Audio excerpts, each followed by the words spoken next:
ओम साई राम। लक्ष्मी कुमारी पुलपा का चैनल में आपका स्वागत है।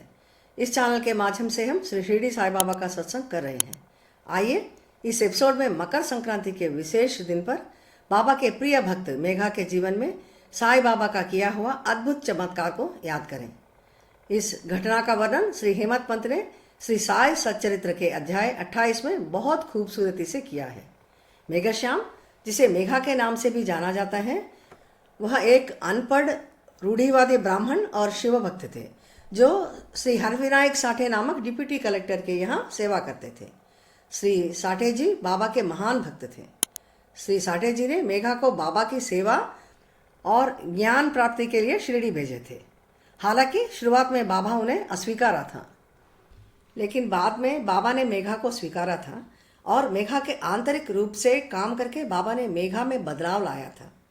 मेघा साईं बाबा को अपना आराध्य भगवान शिव मानकर उनकी पूजा करते थे और वे परम भक्त बन गए थे।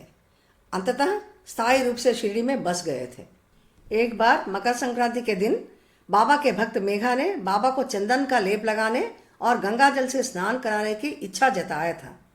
शुरू में बाबा नहीं माने थे। मेघा के लगातार अनुरोध करने के बाद बाबा सहमत हो गए थे। मेघा कोसों मील दूर जाकर गोदावरी नदी से पवित्र जल लाए थे बाबा को नहलाने के लिए। मेघा ने दोपहर के स्नान की तैयारी करके साईं बाबा को तैयार होने के लिए कहे थे। फिर और एक बार बाबा ने अपनी फकीर स्थिति और गंगा जल से संबंध न होने का बताते हुए अपनी अनिच्छा व्यक्त करे थे। इसके बावजूद मेघा यह समझकर कायम रहा कि गंगा जल से स्नान करने से भगवान शिव प्रसन्न होते हैं, जिन्हें वह बाबा में देखता है। बार बार अनुरोध करने पर अंततः साईं बाबा सहमत हो गए थे। नीचे उतरकर एक लकड़ी की तख्ते पर बैठ गए थे। बाबा ने अपना सिर दिखाते हुए मेघा से कहे थे, हे मेघा, कम से कम यह कृपा करो, सिर शरीर का सबसे महत्वपूर्ण अंग है, इसलिए केवल उसी पर पानी डालो, यह पूरे स्नान के बराबर है।